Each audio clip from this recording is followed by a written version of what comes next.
On the Taman Peninsula, which is on the eastern bank of the Kerch Strait, the German situation had become critical during the first months of 1943.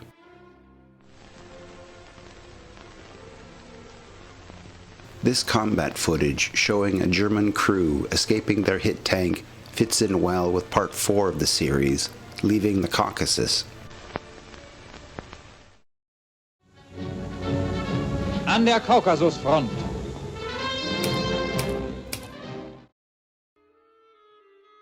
This sensational 9-page war diary describes the 1943 retreat of the German Wehrmacht out of the Caucasus region, across the Strait of Kerch, and into the Crimea. In parts 1 through 3, our writer describes his unit's movement to the west, their arrival to the Taman Peninsula, and his experiences in the region. He gives his impression of their Romanian allies, the Cossacks, and the local population. Coincidentally, our writer, a German corporal named Fritz, turns out to be a talented writer. Using the diary as a framework, I'll introduce related private film footage and photographs.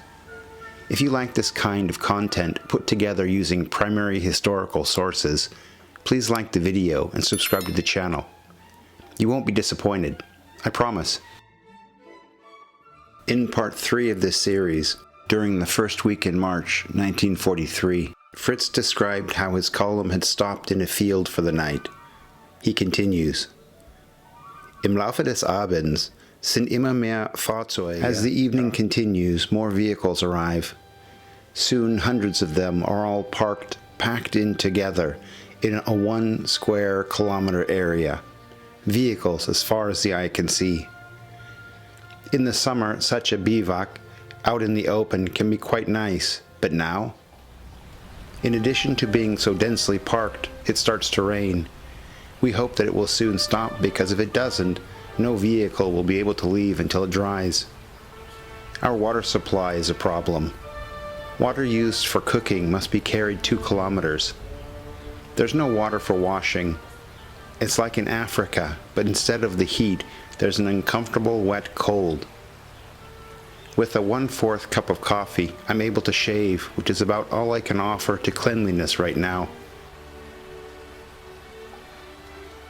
We're also running out of wood and are considering cutting down one of the telegraph poles, but there are lines connected which could make the action dangerous. Damn depot manager gives us so little firewood.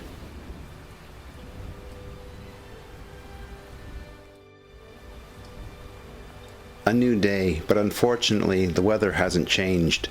It's still raining non-stop, and the next day is the same. We really are surrounded by pools of water that are getting larger and larger. It's the 3rd day here. It's still raining and things are getting more serious.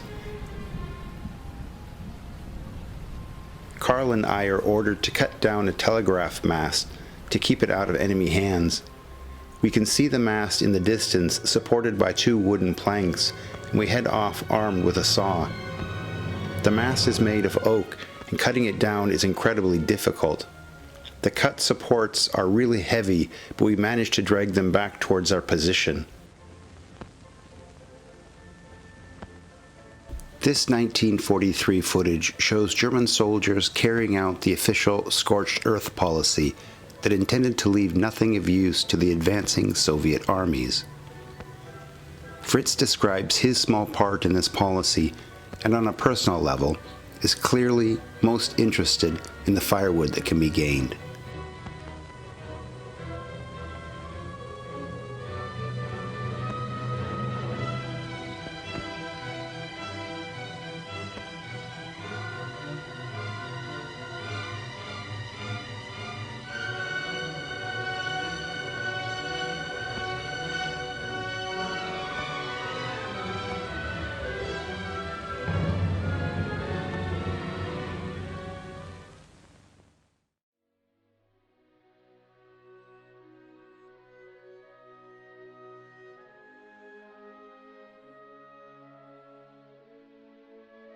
This is a good time for me to thank my Patreon contributors.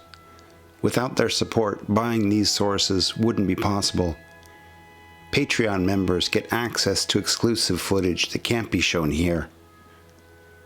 Sign up for a free account at military1945.com and see some example footage. But let's get back to Fritz's entries.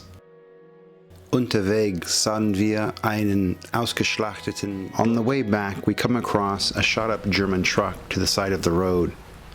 As we approach, we see that over the steering wheel is a dead Russian Hiwi, or auxiliary volunteer. He seems dead, but as we get closer, he moans.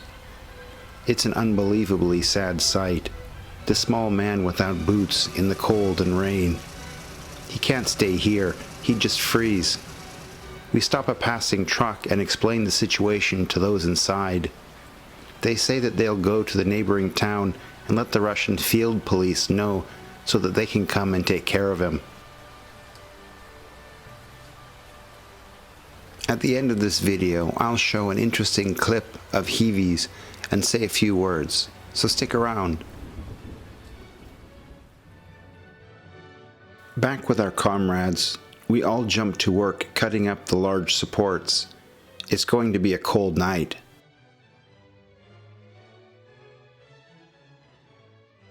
Finally, it stopped raining, but it's been replaced by a strong, ice-cold wind. At least the wind will help dry out the ground. On day 5 of our time here, the ground is frozen solid, which makes driving and leaving possible.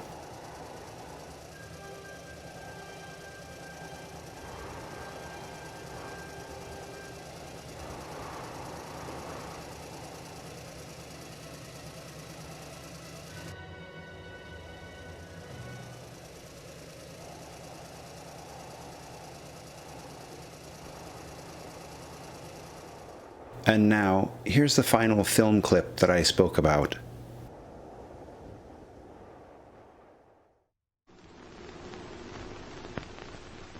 This private footage was taken in early 1944 in the Ukraine and shows a team of what I would consider Hilfsfreiwillige, or Hiwis for short, which translates to auxiliary volunteers.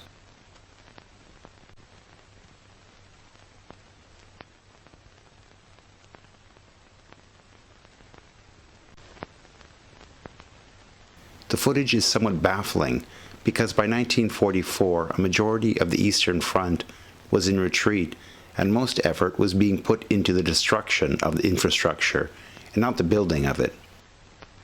Laying this new rail line is both heavy in labor and capital investment.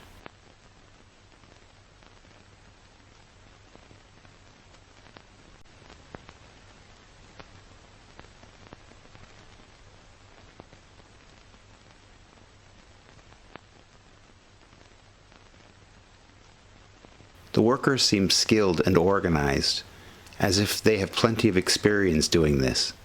Is it possible that they are not Hiwis at all, but rather German laborers from the Deutsche Reichsbahn? Let me know what you think in the comment section below. Thanks for watching.